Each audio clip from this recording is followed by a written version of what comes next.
just wanted to share how Isis came to be in my life and to take the place that she has now.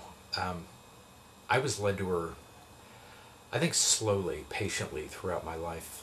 Um, Before I was aware of what was happening, even when I was very young, um,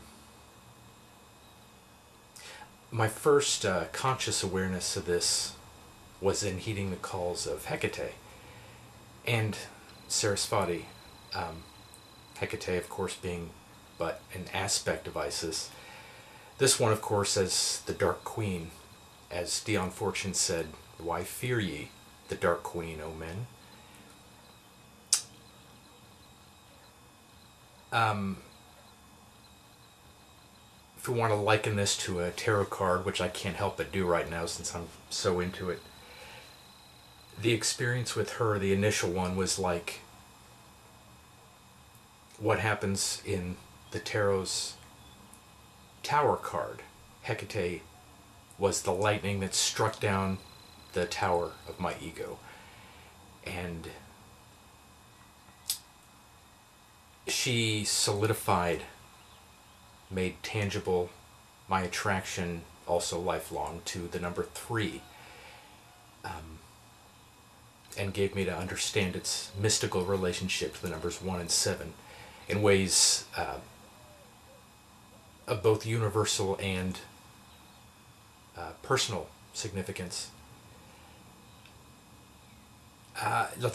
Before Hecate, I was drawn to Sarasvati, and I wasn't sure why, other than goddess of music. I knew she was goddess of both music and wisdom, and I always found that just interesting and beautiful. And then, of course, later I found out the Egyptian Hathor was the same, goddess of music and joy and wisdom, as if wisdom and music are inextricably bound together, which they are. But I didn't get that then. Anyways, Sarasvati, then Hecate, being part of Isis, led me directly to Isis. The bull's horns on her head that you always see, surmounting the sun disk. Now, my being thoroughly a Taurus male, she is the Lady of the Moon, exalting the direction and essence of something we share, which is Taurus, the essence of the Taurus constellation and energy of it. Maybe it's best I say Taurus is something we share. Just one of the many reasons I hold her so high. This holds further, deeper, very tangible and magical significance in terms of what Dion Fortune calls the making of the magical image. I acknowledge the balanced energies of the divine, and that the perpetuation of life occurs because of the eternal union of male and female, but I feel it's only right and natural, considering the attraction of opposites in terms of sex and gender, for me to honor most especially the goddess. You see in Egyptian art and some Greek art too, that Isis is at least facing Taurus, the constellation, and she is often, well, she's attracted to it, let's say that. She honors Taurus. Her attention is fixed there because it's associated with Osiris, of course. Now, I'm going to backtrack a little bit further. This is going to seem to deviate a little bit. My attraction to Mayan history and pretty much all of Central and South America. But Maya in general. Maya is probably my favorite word. It has more meanings in more languages and throughout history across different cultures than any other word in human existence that we've known of. And I've long feel like I have an unborn daughter waiting to happen who's going to receive that as a name.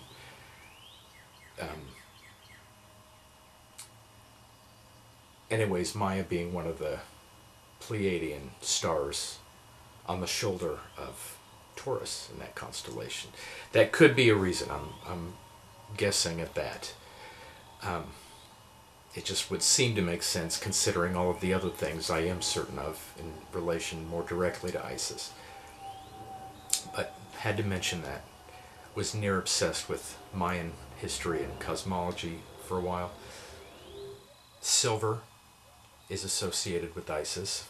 Of course, that relates to the moon and her connection with that. Emeralds, that's my birthstone. I love that she represents movement as the force of life, of it happening and continuing to happen. The sistrum needs to be shaken up. There's a reason why the sistrum is her instrument. Things become static too long. There's no movement. There's no life. It's not going to happen. Tauruses, generally anyways, have a tendency to be lethargic, if not kept in check, and she keeps me in check. Isis, Asit, I should also be calling her, is a heroic figure to me. She is what I look for in a woman. She's a woman who loves her man and will do anything to be with him when she is told she cannot. She doesn't accept that. Consider the patience involved in what she did to reunite with him.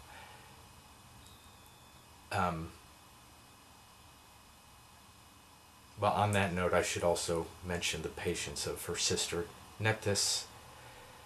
I should save discussing her for another video, though.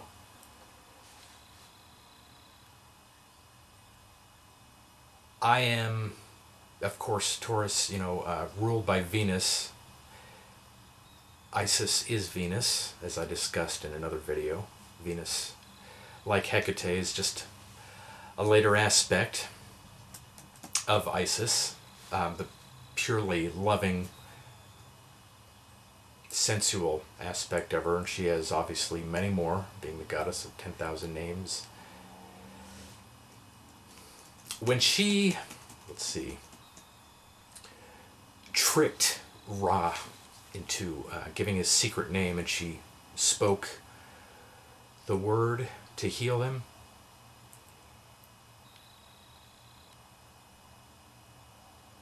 and became, the goddess of magic, and she used that for the benefit of the people, unlike Ra.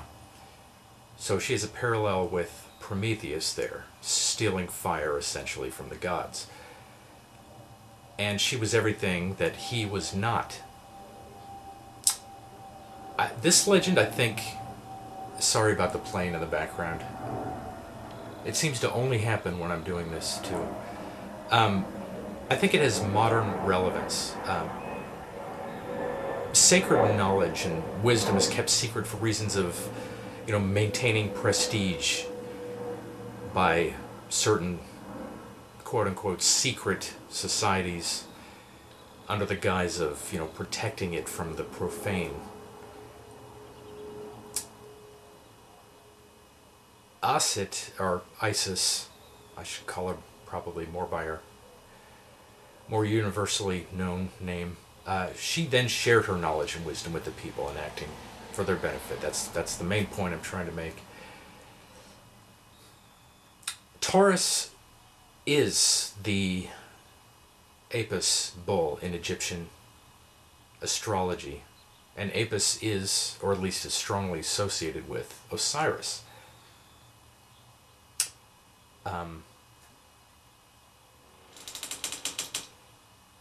As the personification of the complete female, Isis is the one who is all. She is all goddesses. You could also call her Isis Panthea.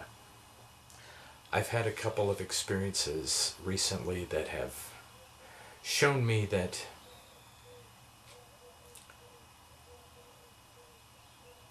I'm exactly where I need to be right now.